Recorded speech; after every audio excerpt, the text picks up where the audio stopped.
ప్రపంచవ్యాప్తంగా ఉన్న DNA astrology ప్రియమైన ప్రేక్షక మహాశైలందరికీ నా హృదయపూర్వక నమస్కారములు. నేను తిరుపతి పట్టణంలోని రేణిగుంట నుండి మీ గుణబ్రహ్మ సరస్వతి. ఈ వీడియో ద్వారా కర్మకు తలరాతకు ఏమైనా సంబంధం ఉందా, లేదా ఈ రెంటికి ఎలాంటి వ్యత్యాసాన్ని మనము నిత్య జీవితంలో పొందవచ్చు, చూడవచ్చు అన్న అంశాలని, నాకు తెలిసినటువంటి విషయాలని సోదాహరణంగా తీసుకొని చెప్పడానికి ప్రయత్నం చేస్తాను. జనరల్గా కర్మ అంటే ఇది ఒక సంస్కృత పదం. తెలుగులో దాన్ని మనం చేసే పని అంటాం. ఒకరు ఒక చోటు నుంచి ఇంకొక చోటికి నడిచి వెళ్తున్నా లేదా వాహనంలో వెళ్తున్నా వారు ఒక ప్లేస్ నుంచి ఇంకో ప్లేస్లోకి మారినప్పుడు మాత్రమే, ఆ డిస్టెన్స్ని ఆధారంగా చేసుకొని మాత్రమే అక్కడ పని జరిగింది అనేది మనం చెప్తాం. ఇది ఫిజికల్ సైన్స్. అంటే స్థానభ్రంశం చెందారు, ఇక్కడ నుంచి ఇంకో చోటికి ఒక వస్తువు స్థానభ్రంశం జరిగిందంటే కొంత డిస్టెన్స్ అది ప్రయాణం చేసిందని, లేదా ఒక డిస్టెన్స్ ఒక ప్లేస్ నుండి ఒక ప్లేస్కి మారిందని, కాబట్టి అక్కడ ఏదో ఒక పని జరిగిందని అంటాం. దీన్ని మనం ఏం చెప్తున్నామంటే ఈ పనిని వర్క్ అంటున్నాం ఇంగ్లీష్లో, సంస్కృతంలో కర్మ అంటున్నాము, పని అని అంటున్నాం తెలుగులో. అయితే చాలామంది అంటుంటారు ఇది కర్మ అండి అని. అంటే ఏంటి? మనము పూర్వము లేదా పూర్వజన్మలో చేసుకున్నటువంటి పుణ్య పాప పనులను బట్టి, కర్మలను బట్టి ఈ జన్మ అనేది ఎత్తడం జరిగింది. కాబట్టి ఇక్కడ ఆత్మ అనే కాన్సెప్ట్ అనేది మనం తీసుకుని వస్తున్నాం. అందుకని ఆత్మ ఇంకొక జన్మ నుంచి ఈ జన్మలోకి ట్రాన్స్ఫర్ అవుతుంది కాబట్టి పుట్టుకను పొందుతుంది.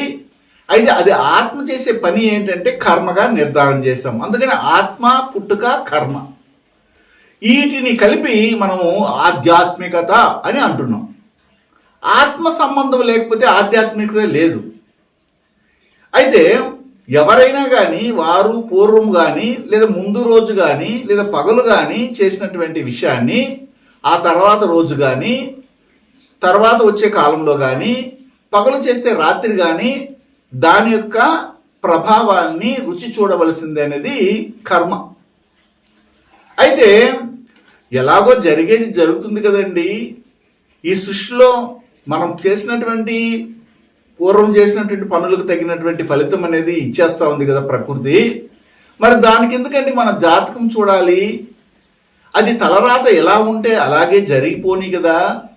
మరి మీరెందుకు డిఎన్ఏ ఆస్ట్రాలజీని గురించి చెప్తున్నారు, ఇది చేయండి అది చేయొద్దండి అని? అంటే ఇక్కడ మీకు చాలా వరకు తెలిసినటువంటి టెక్నాలజీ పరంగా మీరు వాడుతున్నటువంటి ఒక చిన్న విషయాన్ని మీకు గుర్తు చేస్తాను. అదేమిటంటే మనం ఒక తెలియనటువంటి ప్లేస్కి వెళ్తున్నాం. ఆ ప్లేసు మీకు తెలియదు, లేదు మీరు ఒక వాహనంలో వెళ్తున్నారు. అలాంటప్పుడు అక్కడికి చేరుకోవాలనుకుంటే ఇప్పుడున్నటువంటి టెక్నాలజీలో గూగుల్ మ్యాప్ అనేది ఒకటి ఉంటుంది.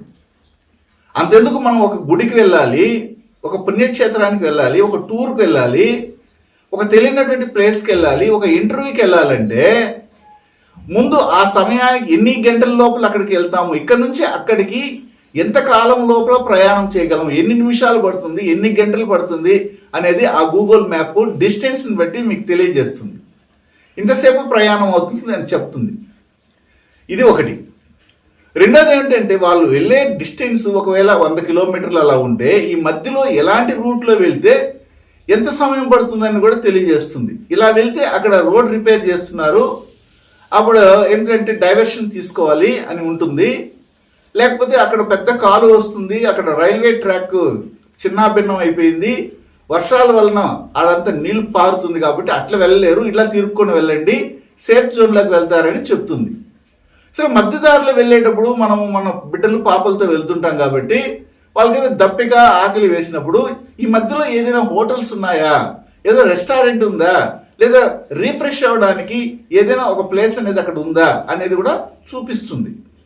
ఓ ఈ దారిలో వెళ్తే అక్కడ ఆ హోటల్ ఉంది, ఈ దారిలో వెళ్తే అక్కడ పెట్రోల్ బంక్ ఉంది, అక్కడ మనం పెట్రోల్ ఫిల్అప్ చేసుకోవచ్చు, ఈ దారిలో వెళ్తే అక్కడ ఒక గుడి వస్తుంది, ఆ గుడిని కూడా చూసుకుని ఇంకొక దానికి వెళ్ళొచ్చు అనేది ఈ గూగుల్ మ్యాప్ ఏం చేస్తుందంటే చక్కగా తెలియజేస్తుంది.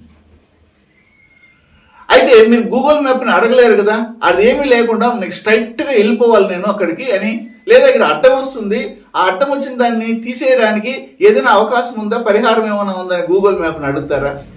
ఏదైతే గూగుల్ మ్యాప్ డిజైన్ చేసేసినారో పలానా ప్లేస్లో నువ్వు ఇలాంటి విషయాల్ని టచ్ చేసుకుని నువ్వు వెళ్ళాలి, గమ్యాన్ని చేరుకోవాలని ఉంటుంది. కాబట్టి అదే విధంగానే మీ జాతకం అనేది ఏర్పడి ఉంటుంది. అందులో గుడ్ ఉంటుంది, బ్యాడ్ ఉంటుంది.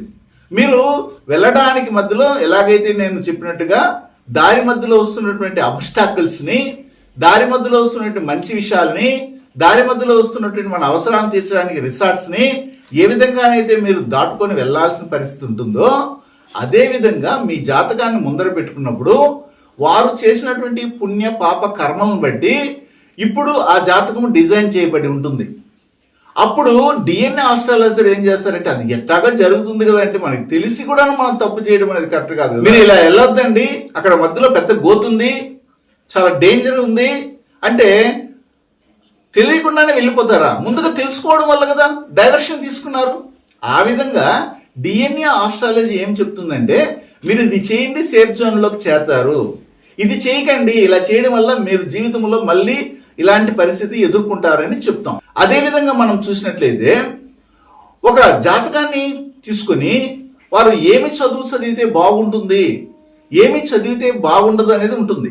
దాన్ని మనం డిసైడ్ చేసి ముందుగానే చెప్పడం వల్ల చాలా సులభంగా, ఎలాగైతే గూగుల్ మ్యాప్ని యూజ్ చేసి మీరు సులభంగా డెస్టినీ చేరుకున్నారో, అంటే ఏమిటి డెస్టినేషన్ అంటారు, అక్కడ గమ్యాన్ని చేరుకున్నారో, అదేవిధంగా మీ జీవితంలో మీకంటే ఒక గమ్యం ఉంటుంది. కాబట్టి మీ జాతకం స్కాన్ రిపోర్ట్ కాబట్టి మీరు ఈ చదువులో ఎంటర్ అవ్వండి, ఇంటర్మీడియట్ సమయంలో ఈ కోర్స్ తీసుకోండి. సరే మీరు డిగ్రీలో ఇలాంటి కాంపిటేటివ్ ఎగ్జామినేషన్ ఎంటర్ అవ్వండి, మీరు ఇది చేయడానికి పర్మిషన్ ఇస్తా ఉంది జాతకము, ఈ ఉద్యోగంలో సెటిల్ అవ్వడానికి పర్మిషన్ ఇస్తుంది. కావాలంటే మీరు వేరే దానికి వెళ్తే మాత్రం ఇలాంటి అబ్స్టాకిల్స్ అడ్డదారులన్నీ తిరుక్కొని మళ్ళీ అక్కడికే చేరాల్సింది. మీరు గూగుల్ మ్యాప్ చెప్పినట్టుగా వెళ్లకుండా మీరు కావాలని అదే దారిలో వెళ్ళి అక్కడ నుంచి మళ్ళీ డైవర్షన్ తీసుకొని మళ్ళీ ఇంకొక చోటుకు వెళ్ళి అక్కడ ఒక అబ్స్టాకిల్ ఉంటే అక్కడ నుండి మళ్ళీ డైవర్షన్ తిరిగి అక్కడ చేరేసరికి టైం అయిపోతుంది. అదేవిధంగా జీవితం కూడాను మీ జాతకం ఒక విషయాన్ని ఇచ్చింటుంది. ఎవరైనా తెలివైన వాళ్ళు ఏం చేస్తారంటే త్వరగా అక్కడ చేరుకోవడానికి ప్రయత్నం చేస్తారు, గమ్యాన్ని చేరుకోవడానికి ప్రయత్నం చేస్తారు. ఆ గమ్యాన్ని చేరుకోవడానికి కావాల్సినటువంటి పర్మిషన్ మీ జాతకంలో ఏముంది? మీకు ఒక వివాహ వయసు వచ్చింది, ప్రథమ వివాహానికి వెళ్తున్నారు, ఒక అమ్మాయి కావచ్చు లేదా ఒక అబ్బాయి కావచ్చు, ఎవరితో వివాహం చేసుకుంటే మీరు సేఫ్ జోన్లో జీవితాన్ని లీడ్ చేయగలరని ఉంటుంది. ఎలాంటి ప్రాప్తం అనేది మీ జాతకంలో ఇవ్వబడింది. మీకు వచ్చే భాగస్వామి గవర్నమెంట్ ఉద్యోగం చేసే వాళ్ళుగా ఉంటారా, ఏ ప్రొఫెషన్లో ఉంటారు, వాళ్ళ ఫ్యామిలీ బ్యాక్గ్రౌండ్ ఏమిటి, వారికి ఉన్నటువంటి అనారోగ్యాలు ఎలాగా వాళ్ళని ప్రాబ్లమ్స్ గురి చేస్తాయి, ఎలాంటి ఆప్షన్స్ ఉన్నాయి అనేది మనం ముందుగానే చెప్పడం వల్ల, ఓకే వారి గుణగణాలు ఏమిటి ముందుగా చెప్పడం వల్ల మనకు వచ్చినటువంటి ఆప్షన్స్లో దాంట్లో మంచి అదృష్టవంతమైన జాతకాన్ని మనం సెలెక్ట్ చేసుకుంటాం. అంతేగాని పాతకాల చింతకాయ పచ్చడి అనేసి తారాబలం కుదిరింది లేదా నక్షత్ర బలం ఉంది, గురుబలం వస్తుందా, ఎప్పుడు గురుబలం వస్తుంది, ఏ దశలో, ఏ భుక్తిలో, ఏ యంత్రంలో, ఏ సూక్ష్మలు అనేది మీరు ముందుకు ఇలా చూడటం వల్ల ఉపయోగం లేదు. అది ఏమి మిమ్మల్ని మార్చలేదు. మీ యొక్క దూరదృష్టి, మీ యొక్క ఆప్షన్స్ ఏమైతే ఉన్నాయో దాన్ని బట్టి మీకు విజన్ అనేది కనబడుతుంది. ఆ విజన్ని చూపించగలిగే శక్తి ఎవరికి ఉంటుందంటే ఒక డిఎన్ఏ ఆస్ట్రాలజర్కి ఉంటుంది. ఆ ఒక్క విషయమే కాదు, వారికి ఎలాంటి అనారోగ్య సమస్యలు వస్తాయి ముందుగానే మనం డయాగ్నల్ చేస్తాం, ఫైండ్ అవుట్ చేస్తాం. అప్పుడు వారికి తగినటువంటి ఆరోగ్య సంబంధమైనటువంటి నియమాలను పాటిస్తాం. అదేవిధంగా ఇతర దేశాలకు వెళ్ళాలనుకున్నారా, వెళ్ళొచ్చా, అక్కడ వెళ్తే వీరికి సుఖంగా ఉంటుందా, అక్కడ వచ్చి H1B వీసా వస్తుందా, లేకపోతే PR ఉంటుందా, గ్రీన్ కార్డు హోల్డర్ అవుతారా, ఇతరుల దేశానికి వెళ్తే వీరికి వివాహం తొందరగా అవుతుందా అవదా, వీళ్ళు సెటిల్ అవుతారా లేదా, ఇలాంటి విషయాలు కూడా మనం ముందుగానే వారి జాతకాన్ని పరిశీలించి చెప్తాం. అంటే అవన్నీ రాసి పెట్టేసి ఉంటారు కదండి, మీరేంది ప్రత్యేకంగా చెప్పేదంటే కళ్ళకి గంతలు కట్టుకుని నడవడం వేరు, మనకు ఎక్కడ ఏ యొక్క సబ్జెక్ట్ ఉంది, ఏ యొక్క వస్తువు ఉంది, ఏ యొక్క ఆబ్జెక్ట్ ఉంది, ఏ విషయం దాగి ఉంది తెలుసుకొని జాగ్రత్తగా prevention is better than cure అన్నట్టుగా నడవడం వేరు. ఏ విధంగానైతే నేను మీరు ఉపయోగించే గూగుల్ మ్యాప్ని గురించి నేను చెప్పానో అదే విధంగానే మన జీవితంలో ప్రతి ఒక్క విషయాన్ని డిజైన్ చేసుకుంటూ చక్కటి దారిలో ప్రమాదాలు జరగకుండా వెళ్ళగలిగే మార్గాన్ని నిర్దేశిస్తుంది ఈ డిఎన్ఏ ఆస్ట్రాలజీ. అందుకని ఇది తలరాతండి, రాసి పెట్టేశారండి, ఇది రికార్డెడ్ అండి, ఇలాగ జరగాలని రాసి పెట్టారండి అని అనుకునే వాళ్ళు ఇంకా ఉన్నారు. కానీ మనం ఏం చేస్తున్నామంటే మీకు రాసి పెట్టింది నిజమే, అయితే కావాలనేసి మీరు ఆడ ముళ్ళు ఉంది, ఆడ పాము ఉంది, ఆడ మనకు ప్రమాదాన్ని కలిగించేది ఉంది అనేసి అదే దారిలో ఇది రాసి పెట్టిందని ముందుకెళ్తారా? వెళ్ళలేరు కదా. నేను అనేక మార్లు చెప్తుంటాను, ఒక హంతకుడు, ఒక అత్యాచారం చేసేవాడు అన్ని పనులు చేసేసి పోలీస్ స్టేషన్లో వెళ్ళి కూర్చొని నా తలరాతండి ఇలా ముందుగానే రాసి పెట్టేసి ఉందండి, నా జాతకంలో ఇలాగే ఉందండి, కాబట్టి నేను అమ్మాయిని ఇలాగ అత్యాచారం చేశానండి, లేదా ఇలాంటి యాక్సిడెంట్ చేసి వాళ్ళని చంపేశానండి, వాళ్ళని హత్య చేశానండి, వీళ్ళకి విషం ఇచ్చానండి, ఇలా కుట్ర చేశానండి, ఇలా మోసం చేశానండి, నేను ఆర్థిక నేరగాడుగా తయారైనానండి, దానికి కారణమే నా జాతకంలో అలాగా ఉందండి, దాన్ని నేను మార్చలేనండి అంటే అప్పుడు మీకు శిక్ష పడకుండా ఉంటుందా? ఖచ్చితంగా పడుతుంది. అవన్నీ వాళ్ళకి లెక్క లేదు కదా. మీరు తెలుసుకోవాల్సిన దానికి జ్ఞానాన్ని అందజేసినటువంటి భగవంతుడు దాని అంతా తెలుసుకొని ముందుకెళ్ళాలి.